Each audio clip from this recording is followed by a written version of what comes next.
Assalamualaikum warahmatullahi wabarakatuh dan selamat pagi. Puji dan syukur kita panjatkan kehadirat Allah Subhanahu wa Ta'ala, karena pada kesempatan ini kita masih diberi umur yang panjang sehingga kita masih bisa melaksanakan aktivitas kita. Dan tak lupa kita panjatkan salam serta salawat kepada junjungan kita Nabi Muhammad SAW yang telah membawa kita dari alam kegelapan ke alam yang terang benderang seperti sekarang ini.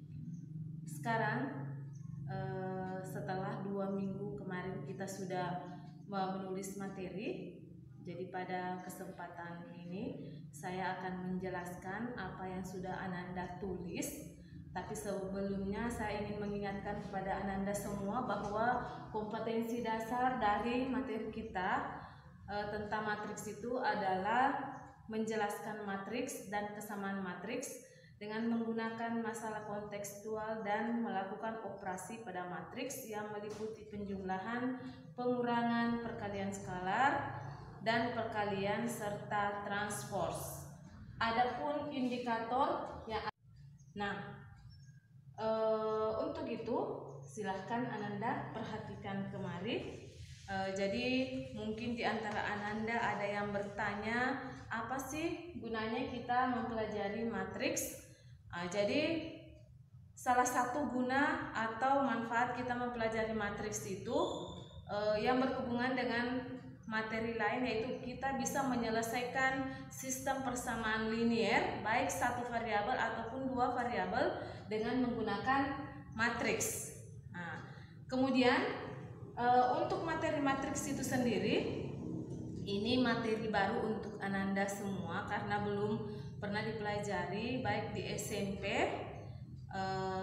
ataupun di SMA semester 1. Jadi kalau sebetulnya di kurikulum KTSP itu matriks itu dipelajari di kelas 12, tapi karena kita sekarang menggunakan kurikulum 2013, maka matriks itu dipindahkan di kelas 11. Nah, kalau begitu apa pengertian dari matriks itu sendiri? Jadi matriks itu adalah susunan angka-angka atau bilangan yang disusun berbentuk persegi atau persegi panjang. Jadi Ananda bisa lihat kembali bukunya, sudah ada pengertiannya di situ bahwa matriks itu adalah kelompok bilangan yang disusun dalam bentuk suatu jajaran atau persegi panjang.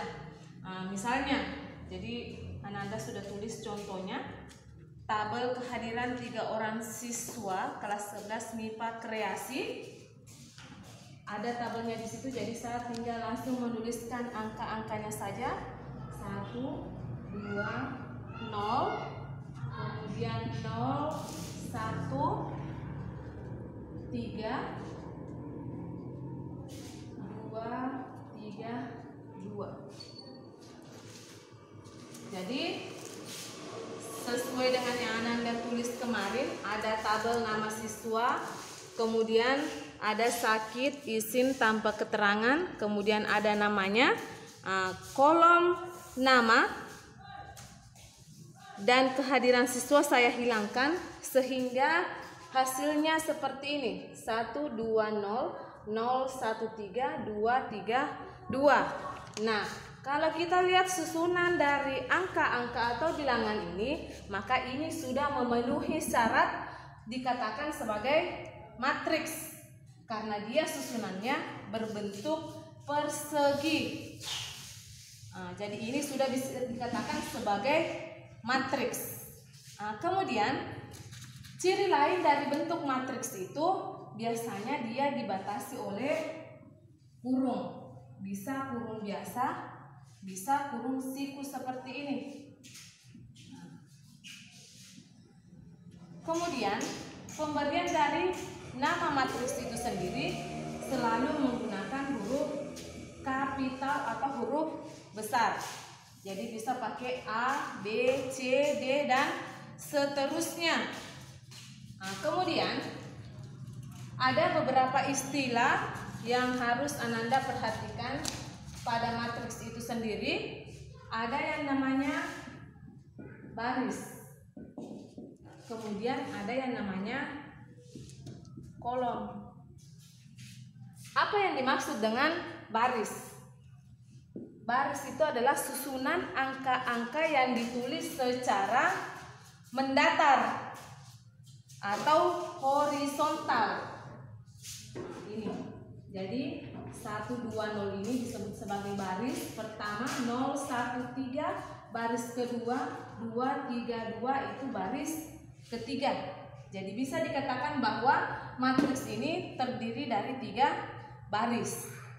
Jadi saya ulangi kembali, baris itu adalah susunan angka-angka yang ditulis secara mendatar atau horizontal. Sedangkan susunan angka-angka atau bilangan yang ditulis secara menurun atau vertikal dari atas ke bawah itu disebut sebagai kolom.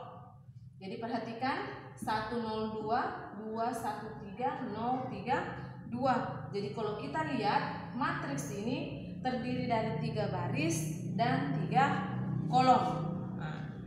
Jadi saya ulangi, jadi matriks itu ada barisnya, kemudian ada kolomnya. Kemudian yang ketiga ada yang disebut sebagai elemen. Apa itu elemen?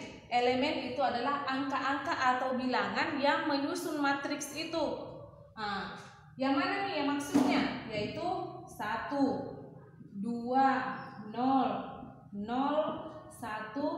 3, 2, 3, 2. Ini semua atau bilangan-bilangan ini semua disebut sebagai elemen dari matriks A.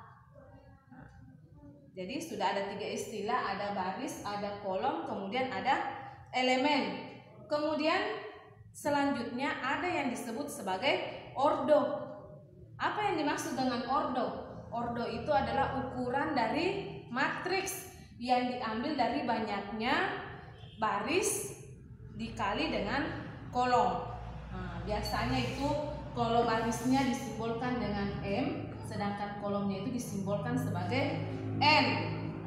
Jadi kalau kita lihat barisnya ini ada 3, kemudian kolomnya juga ada 3, sehingga matriks A ini biasanya ditulis A berordo 3 kali 3.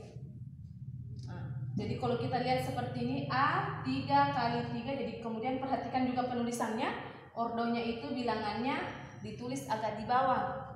Jadi kalau kita lihat seperti ini A 3 kali 3, oh berarti itu artinya matriksnya terdiri dari 3 baris dan 3 kolom.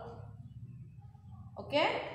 Nah, jadi itu beberapa istilah-istilah yang harus kita perhatikan pada matriks. Oke, sekarang kita lanjut ke, jadi ada contoh soal pada halaman ketiga Anda tulis kemarin. Misalnya ada matriks A seperti ini, 02 min 14 min 12 min 26 7 6 1 8. Yang pertama ditanyakan adalah tentukan ordo matriks A. Jadi perhatikan matriks A banyak barisnya itu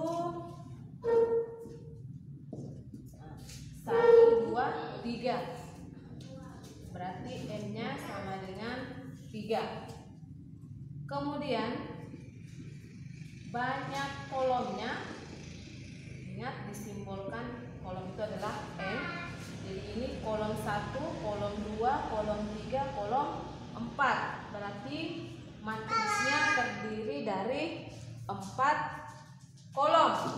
Sehingga untuk matriks A ini dikatakan dia berordo 3 kali 4. Barisnya 3, kolomnya 4. Itu. Jadi gampang dan saya harap semua Anda bisa menentukan ordo suatu matriks. Kemudian yang kedua, tentukan elemen baris pertama kolom ketiga. Nah, kemudian perhatikan cara penulisan elemennya. Kalau matriks A-nya, matriksnya dikatakan sebagai matriks A, maka elemen yang ada di dalam matriks ini biasa disimbolkan dengan A kecil. Kemudian barisnya itu adalah I, kemudian J itu adalah kolom. Jadi kolom pertanyaannya bagian B adalah elemen baris pertama kolom ketiga. Nah, berarti penulisannya itu adalah A 1, 3. Ini baris pertama kolom ketiga. Jadi kita mau lihat angka berapa yang terletak pada baris pertama kolom ketiga. Jadi kita lihat baris pertama. Oh, baris pertamanya itu adalah 0, 2, min 1, 4. Tapi yang diminta yang terletak pada kolom ketiga. Berarti ini kolom pertama, ini kolom kedua, ini kolom ketiga. Jadi elemen baris pertama kolom ketiganya itu sama dengan min 1. Itu. Nah, kemudian bagian C, elemen baris ketiga kolom kedua. Elemen baris ketiga kolom kedua. Nah, berarti A3, 2. Baris ketiga kolom kedua. Jadi kita lihat lagi baris ketiga. Ini tadi baris pertama, baris kedua, berarti kita berpatokan di sini. Baris ketiga. Kolom kedua. Nah, ini kolom pertama, ini kolom kedua. Berarti elemen baris ketiga kolom keduanya itu sama dengan 6. Paham? Gampang gitu. Jadi saya harapkan semua ananda bisa menentukan elemen-elemen pada suatu baris. Nah, kemudian saya ulangi kembali. Jadi penulisan A ini tergantung dari nama matriksnya. Kalau namanya matriks A berarti kita gunakan A kecil. Jadi kalau misalnya dia matriksnya matriks B, berarti otomatis elemen yang ada dalam matriks itu disimbolkan sebagai B kecil. Kemudian yang keempat, banyaknya elemen pada matriks A. Ada berapa banyak elemen atau ada berapa banyak angka atau bilangan yang ada pada matriks A? Nah, kita lihat saja ordonya. Barisnya 3, kolomnya 4. Otomatis banyaknya elemen pada matriks A itu sama dengan 3 kali 4 sama dengan 12. Jadi ada 12 bilangan yang menyusun matriks A. Oke?